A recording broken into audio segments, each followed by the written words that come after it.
Hello বন্ধুরা, জয়াসলে তোমাদের সবাইকে স্বাগত। বন্ধুরা, আমি চলে এসেছি আজকে আমার ছাদ বাগানে তোমাদের সাথে একটা নতুন বীজ বসানো আর কি শেয়ার করতে। সেই বীজ থেকে চারা তৈরি করে আমি কিভাবে অন্য জায়গায় স্থানান্তরিত করব সেটাই তোমাদের সাথে শেয়ার করব। সাধারণত যে কোনো বীজ আমরা মাটি যেমন ভিজিয়ে রেখে টিস্যু পেপারের ভিতরে জল থেকে তুলে টিস্যু পেপারের ভিতরে আটকে রেখে বন্ধ করে আটকে রাখি কোটোর ভিতরে, তাতেও কল হয়ে যায়, তাতেও আমি গাছ বসিয়ে তোমাদের সাথে শেয়ার করেছি। আজকে যেটা তোমাদের সাথে শেয়ার করব সেটা হলো লাউ গাছ। এই লাউ গাছ বালির ভিতরে বসিয়ে কিভাবে আমি বিভিন্ন আর কি ডাল বসিয়ে বা দানা বসিয়ে কিভাবে আমি গাছ তৈরি করছি, তুলে তারপরে অন্য জায়গায় স্থানান্তরিত করছি, সেটাই তোমাদের সাথে শেয়ার করব। বর্ষাকালে সাধারণত চারা বেরোতে খুবই কষ্টসাধ্য। বন্ধুরা, এই বর্ষাকালে আমরা যদি যে কোনো দানা যদি মাটিতে আমরা পুঁতি, বেশিরভাগ দানায় পচে নষ্ট হয়ে যায়। তো সেই জন্যই আমি ভাবলাম বা আমি করি যেটা, সেটা হলো কিছু দানা আমি বালির ভিতরে বসিয়ে দিই। সেই বালির ভিতরে যখন গাছটা 1 বিঘত না হলেও হাফ বিঘত হলেও সেই গাছটাকে তুলে আমি অন্য জায়গায় কিভাবে স্থানান্তরিত করি সেটা তোমাদের সাথে শেয়ার করছি, আর কিভাবে আমি বসাই সেটাও তোমাদের আমি বলছি। বন্ধুরা, আমি যে শুধু লাউ গাছটা আমি বসিয়েছি তা না, দেখো এই একটা প্যাকেটের ভিতরে আমার বালি ছিল 1 প্যাকেট, এর ভিতরে আমি কতগুলো গাছ বসিয়েছি। দেখো, একটা পুঁইশাক গাছ বসিয়েছি, এখানে গাঁদা ফুল গাছ আছে, এবং এখানে একটা স্বর্ণ চাপা আর কি চাপা ফুল যেটা বলে, এই দেখো চাপা ফুল আমি তোমাদের তুলে দেখাচ্ছি।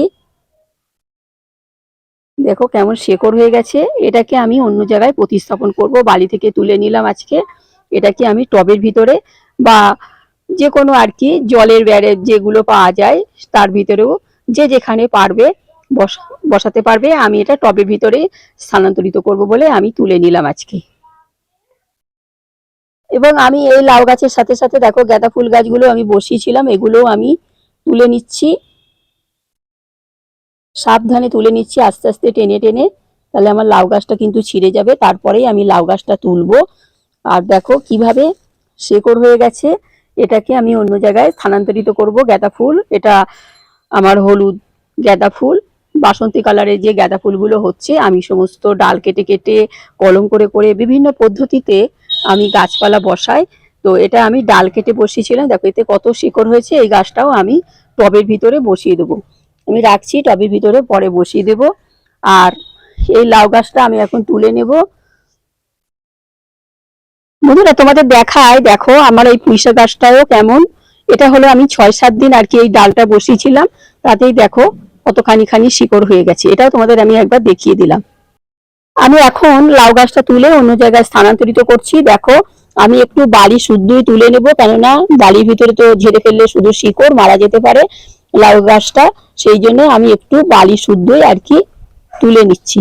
দেখো এখানে কত শিকড়, আমি একটু বালি শুদ্ধ আমি তুলে নিয়েছি। এবারে আমি একটা ছোট্ট ব্যাগের ভিতর, কাপড়ের ব্যাগের ভিতর প্রতিস্থাপন করছি। বন্ধুরা, আমি এই কাপড়ের ব্যাগটার ভিতরে বললাম, এই কাপড়ের ছোট একটা ব্যাগ, এর ভিতরে আমি লাউ গাছটা প্রতিস্থাপন করে দিয়েছি। তারপরে যখন গাছটা বড় হয়ে যাবে তখন এই নিচে থেকে একটু কেটে দেবো, কাঁচি দিয়েই হোক বা ছুরি দিয়েই হোক বা ব্লেড দিয়েই হোক, এই নিচেটা আমি কেটে দেবো, দিয়ে একদম সরাসরি মাটির ভিতরে বসিয়ে দেবো। দিয়ে তাতে আমার সুন্দর হবে গাছটা। আমি এইভাবেই কিন্তু লাউ গাছ, কুমড়ো গাছ, চাল কুমড়ো গাছ আমি করি, যেহেতু বিভিন্ন জায়গায় আর কি ক্যারেটে, আমার এই ড্রেনের মতন জায়গায় আমি এইভাবেই বসাই। তো আমি বলবো তোমরাও সবাই এইভাবে বালির ভিতরে চারা তৈরি করে এইভাবে প্যাকেটের ভিতরে তোমরা বসিয়ে বা টবের ভিতর বসিয়ে অন্য জায়গায় বসাতে পারো। আবার আমি এই গাছটা তাহলে এইভাবেই আমি বসালাম, বসিয়ে আমি এখন একটু সামান্য জল দিয়ে দেব। জল দিয়ে দেবো আর একটু ছাঁচানো জায়গায় 2-1 দিন রাখবো, কেননা বালি থেকে শিকড় শুদ্ধ আমি চারাটা তুলে নিলাম। গাছটা একটু ঝমকে যাবে কিন্তু মারা যাবে না। তো যাই হোক, আমি গাছটা পরবর্তীতে আমি আবার তোমাদের ফিরে এসে দেখাবো আমার এই লাউ গাছটা কত বড় হয়। মাঝে মাঝে আমি গাছ যে কোনো বীজ থেকে চারা তৈরি করে গাছ বসিয়ে কেমন ফুল হচ্ছে, কেমন ফল হচ্ছে, সবটাই তোমাদের সাথে শেয়ার করি। এই লাউ গাছটাও আমি তোমাদের ফিরে এসে আবার দেখাবো এই লাউ গাছটা আমার কেমন হচ্ছে না হচ্ছে, তোমাদের সাথে আমি আবার ফিরে এসে দেখাবো। বালির ভিতরে বীজ তৈরি করে, বীজ থেকে চারা তৈরি করে আমি কিভাবে গাছটা বসালাম সেটা তোমাদের সাথে আমি শেয়ার করলাম।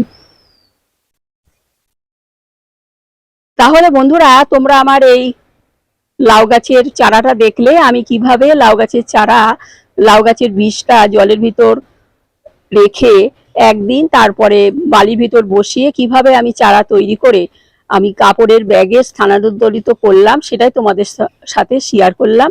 আমি বলবো তোমরাও এইভাবে করো, দেখবে তোমাদেরও সুন্দর সুন্দর লাউ গাছ হবে। কেননা এখন অতিরিক্ত বর্ষা হচ্ছে, মাঝে মাঝে আমি অনেক বীজই ফেলেছিলাম, কিন্তু আমার চারাগুলো সব নষ্ট হয়ে গেছে, একটাও লাউয়ের দানা উঠেনি। সেই জন্যই আমি এই পদ্ধতিটা অবলম্বন করলাম। আমি দু জায়গায় দুটো আর কি চারা বীজ আর কি আমি তাও বসিয়ে রেখেছিলাম বালির ভিতর, তাতেই দেখলাম এত। তাহলে তোমরা আমার এই ভিডিওটা দেখলে আমি কিভাবে লাউ গাছের বীজ বালির ভিতরে বসিয়ে চারা তৈরি করে অন্য জায়গায় স্থানান্তরিত করলাম, সেটাই তোমাদের সাথে শেয়ার করলাম। যাই হোক, তোমাদের যদি আমার এই ভিডিওটা ভালো লেগে থাকে তো তোমাদের কাকিমাকে একটা লাইক, শেয়ার, সাবস্ক্রাইব করে আমার চ্যানেলটার পাশে থেকো। আসি তাহলে, সবাই ভালো থেকো, টাটা। পরবর্তী আরো অনেক নতুন নতুন ভিডিও নিয়ে আমি আবার এসে যাব।